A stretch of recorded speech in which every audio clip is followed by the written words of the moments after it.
Hey guys, so even though both me and my husband contribute to our cash envelopes faithfully every time we're paid, we have not done a really good job at tracking them. So in today's video, I am going to count up all of my cash envelopes with you all so that we can kind of get a starting point from this point forward. So if you're interested in seeing how much money we have in our cash envelopes as it stands right now, today, make sure you keep watching. But if you're new to my channel, welcome. My name is OZELLA and my channel focuses on being more intentional with money. Right now, me and my husband are working our way out of 6 figures worth of debt. So do feel free to support us and encourage us and hold us accountable along the way by subscribing to our channel and hitting that notification bell. But before I begin, I really just want to say thank you to all of my subscribers. I appreciate each and every last one of you. My husband and I tried to use the cash envelope system last year, but I don't know, it didn't work for us then. But since this year, we've been using them and it's been working, so we're sticking with it. We are not an all cash household, so we don't only use cash. There are some expenses that we choose to keep on a card. For instance, our personal spending money. Both my husband and I have Cash App cards and we will transfer the money to our Cash App cards. I am an online shopper. I don't really go into the store to buy things.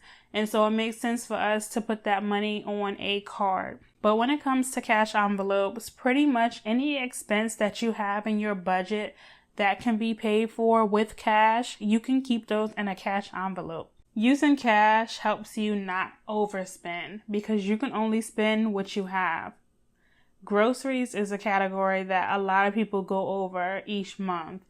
But if you designate a certain amount of money in your budget for groceries and then take that money out of your account and put it in a cash envelope, you take that cash envelope with you when you go grocery shopping and you can only spend what you have in that envelope. So you're less likely to overspend because you made a commitment to only spend what's in that envelope. So that is a way that the cash envelope works, and it's a reason why it's beneficial for you to use cash envelopes. Now, I know some people have fancy binders and cash wallet systems and things like that where they store their cash envelopes, but I just have a little makeup bag that I got from Walmart. It's like $5. I really want to get a safe to hold the money in, but right now this is what we're working with. And this is what it looks like.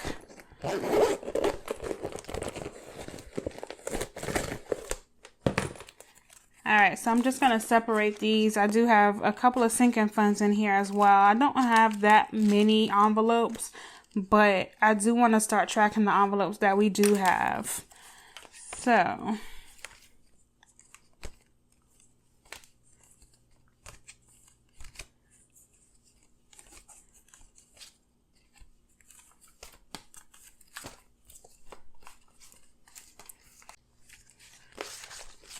So as it stands right now, we have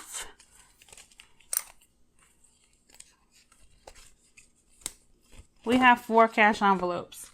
And what we've done is really try to cut back on our expenses. Any expense that we can cut back on, we have. However, we use auto pay for most of our bills. So I don't really pay any bills in cash. So I don't have any envelopes for those. Gas is another thing that we put on a card. I rarely ever go inside of a gas station to pay for gas. So it makes sense for us to put it on a card, and we'll put that on our Cash App card as well. I normally have a groceries cash envelope, but right now we've been using a gift card that we have for our groceries. So you will not see a groceries cash envelope. But the cash envelopes that we do have is allowance for my daughter, household allowance for my other daughter, and allowance for my son. So I'm just going to write those and then count them.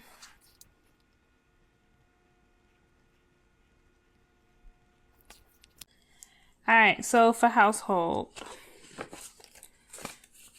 10, 20, 25.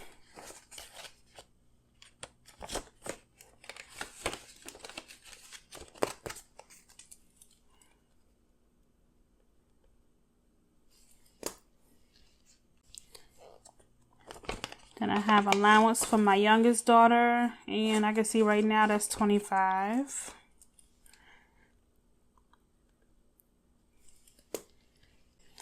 Then allowance for my other daughter, she's got $30.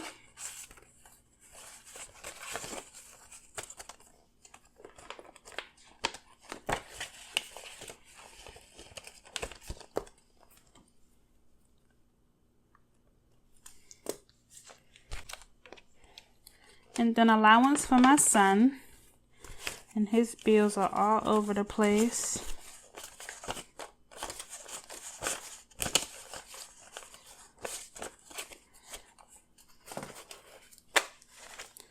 All right, 5, 10, 11, 12, 13, 14, 15, 16, 17, 18, 19.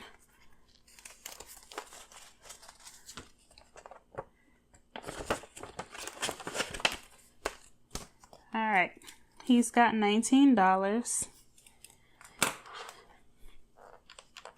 And like I said, normally I will have a groceries cash envelope. Other than that, I do have some sinking funds that I'm going to count with you as well. So total 25, 25, 30, and 19. So that's $99 in these cash envelopes. As far as sinking funds are pretty much used to save for an expense over time, an expense that you know is going to occur each year.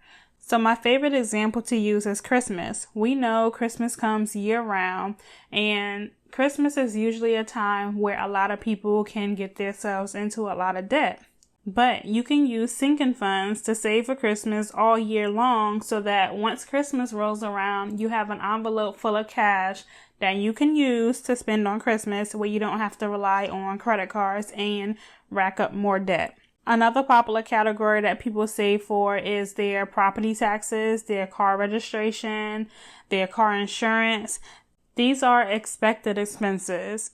Now, I use the envelope system for my sinking funds as well. Some people choose to do like a cashless sinking fund system where they have an online savings account. They have multiple savings accounts for their sinking funds.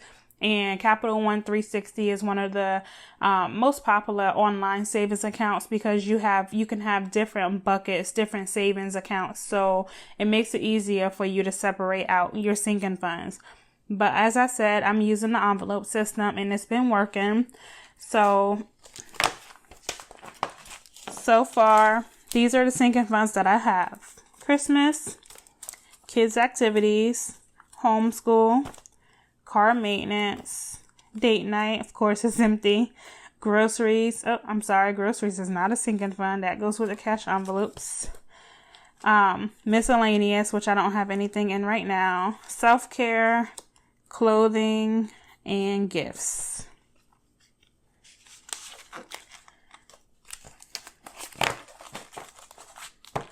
Alright, so as I said, I'm going to count them with you so that we can have a starting point and I can start tracking them more appropriately as the months go on. So for gifts,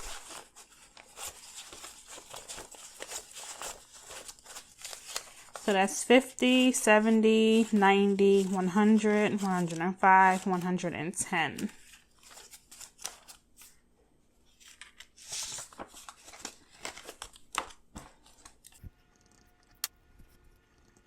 All right, clothing, 50, 70, 75.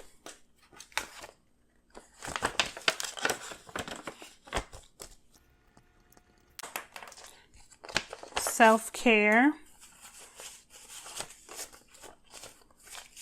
10, 15, 20.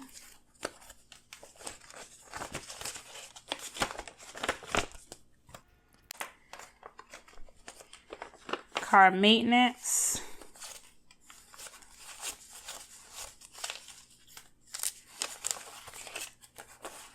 y'all can see I just throw this money in here any kind of way. Alright, I'm going to add that 50 in last. 20, 40, 60, 80. 81, 82, 83, 84, 85, 86, 87, 88, 89, 90, 91, 92. And 92 and 50 is 142. And yes, I did use the calculator.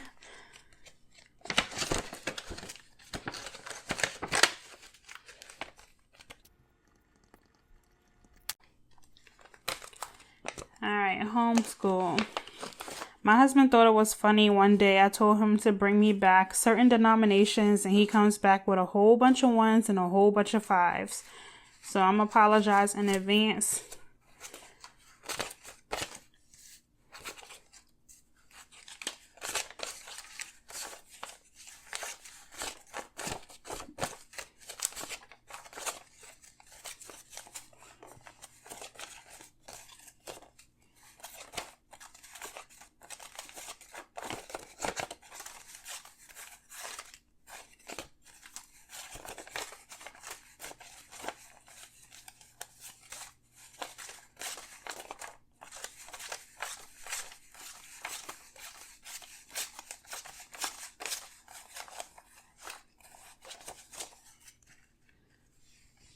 Alright, so I just wanted to organize these before I start counting.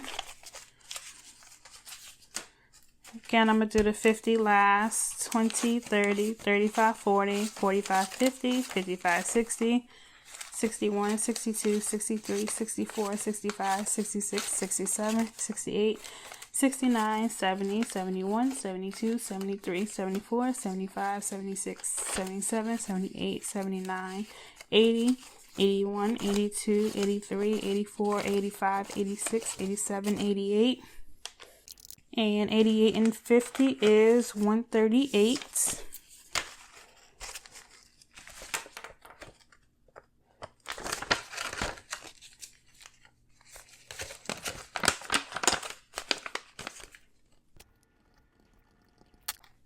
All right, kids activities is next.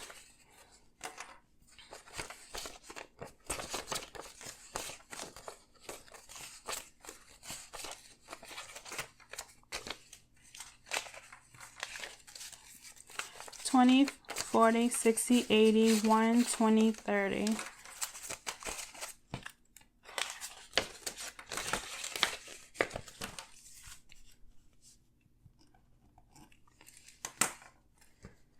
And then Christmas.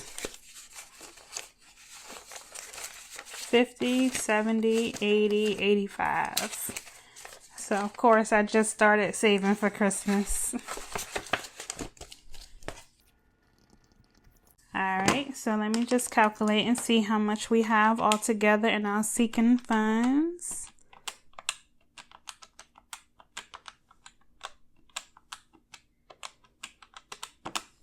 So right now we have $700 in our sinking funds, which is pretty awesome. I think we've been doing a pretty good job at saving money this year and making sure all of our money has a purpose. We haven't really been overspending too much. We've been sticking to our budget for the most part, so I'm pretty excited about that.